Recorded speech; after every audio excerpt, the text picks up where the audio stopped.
Thank you for joining us on the step-by-step guide series. Now, today we're talking about a step-by-step guide to making money from Amazon Kindle Direct Publishing. Yesterday, we talked about a step-by-step guide to making money from affiliate marketing. The day before, it was a step-by-step guide to making money from Quora. And then the first one in the series was a step-by-step guide to making money from YouTube. Now, how this came about, I did a viral post, 20 ways to make money from the internet. It went viral internationally, and a lot of people contacted me and said, listen, help us, with tutorials on how we can make money. And I'm just empowering people by doing this. So now today, without further ado, we're going to talk about how to make money from Amazon Kindle Direct Publishing. Now, many of you are probably used to the traditional means of publishing books, whereby you write a book, you send manuscripts to various publishers. Now, that's good, but there's a better way. And when I say a better way, it's because like with Amazon Kindle Direct Publishing, you get to keep 70% of your royalties. Yes, you heard me right, 70% of your royalties. No other publishing platform in the world, none, gives you that opportunity. Only Amazon Kindle Direct Publishing. And it's so successful. If you think the most successful book in the last 20 years has been 50 Shades of Grey, a book by a British writer, E.L. James. Actually, that book was self-published on Amazon Kindle Direct Publishing. Can you beat that? It was actually self-published on this platform.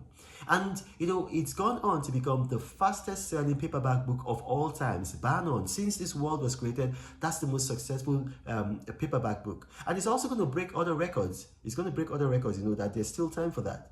And so, you want to consider this platform, especially if you write a lot. And a lot of us now write a lot because we've got notes on our iPhones, and then you've got the other versions on Android. So now, without further ado, how do we start the process? It's easy.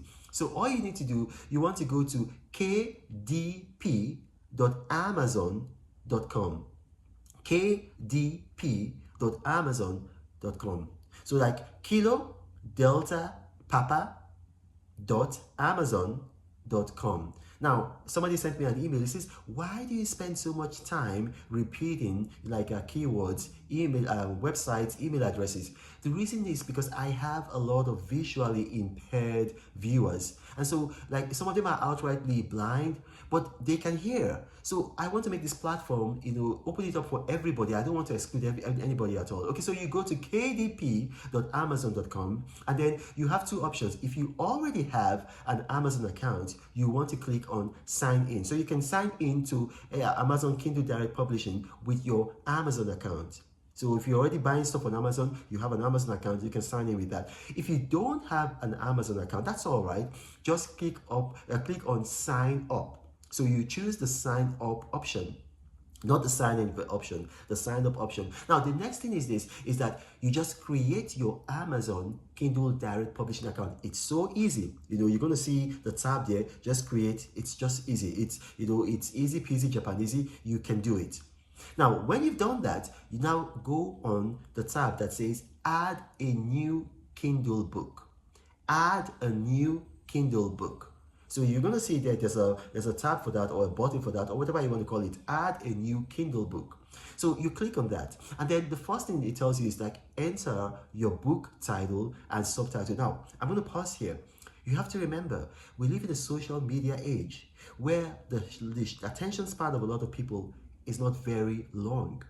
So you take that into account in choosing your book title. You want to keep it short and simple. KISS. Keep it short and simple. So you don't want a very, long, verbose, convoluted title. You want to keep a short title. You want a short title, and then you have a subtitle if you need one. It's not necessary, but you're encouraged to do that. And then what you want to do, the next thing it's going to ask you for is the author name. The author name. Now, sometimes you're not the only one who wrote the book. It's the intellectual property of several persons. So it allows you to put co-authors. Now, don't be greedy and put your name there. It's going to cause a lot of legal troubles, and you're going to be kicked off. They're not going to want to work with you. And this is a platform that offers you 70% of your royalties if your book is between the price of $2.99 and $9.99. So you keep 70% of your publishing of your royalties. Once the book is above $10, then the royalty rate reduces to 35%. So you don't want to be kicked off that kind of platform. So you talk to all the people that are involved in the book, make sure you get their buy-in, and then you put your name as the author, and then you put their names as the co-author. Now, the next thing you want to do is the book description. Again, operate with the KISS principle. Keep it short and simple.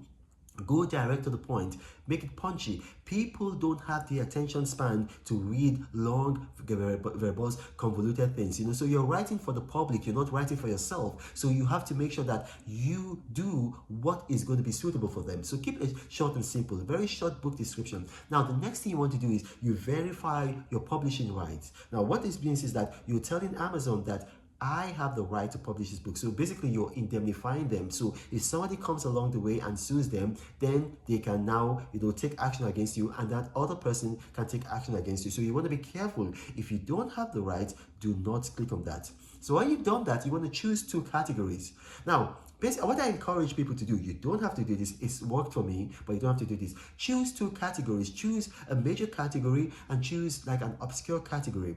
When I was doing my book, a friend of mine, Dr. David Yanis, encouraged me. He said, look, your book, you can choose conspiracy theory because there's some conspiracy theory in your book. That's my book, the #1 bestseller, Facts versus Fiction, the true story of the Jonathan years, Chibok 2015, and the conspiracies. So I chose one category, conspiracy theory. And then there was an obscure, like a chapter in the book where I talked, not from the chapter, like a sub-chapter, couple of paragraphs where I talked about YouWin, which was a business opportunity project that was done by the Jonathan administration. So he told me, why not choose international business?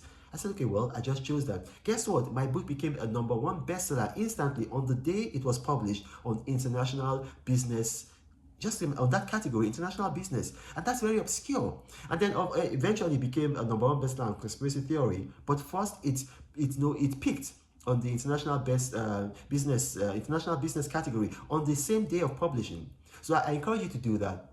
So now, when you've done that, it might ask you for an age category. Some books are not suitable for children, but you can just ignore that if that doesn't apply to you. And then you go to select digital rights management. Now, basically what digital rights management, DRM for short, means is that you own the rights to this book. So if anybody, anywhere tries to use that book, you have the power, to sue them, and Amazon will help you, or you can go after them yourself. So digital rights management. And then, it's something that you should do, and then you go to preview publishing. Now, this is very important. You go to preview publishing because you make some mistakes. You never can tell. So you want to preview the publishing. Don't just, because if you just you just ignore that. You just click on the next button. The book is going to go out, and once like the first maybe 100 people see some mistakes in the book and then they leave reviews, your book is doomed. And you don't want that. You want your book to be successful. So you preview the publishing. Then it's going to ask you to upload your book cover, and then you upload the book. So you upload the cover, you upload the book, and then voila, you click on publish, and then your book is out there. People can start buying the book. It's going to ask you to set the price. Like I told you, you are encouraged to set the price between $2.99 and $9.99. Let your book be in that price range, because once your book is above that, you miss out on the 70% royalty that you keep, and then it drops down to 35% royalty. So greed does not pay in Amazon Kindle direct publishing. Now, that's all you need to know. And if you have questions, you can ask them in the comment section of this video. My staff and I, we respond. We're very good at that. And finally, please, this is very important to me. Follow my hashtag, Free Leah Sharibu. This is a Christian girl abducted by radical Islamic terrorists, and they won't let her go unless she becomes a Muslim. My name is Rana Mokri. Thank you for watching. God bless you.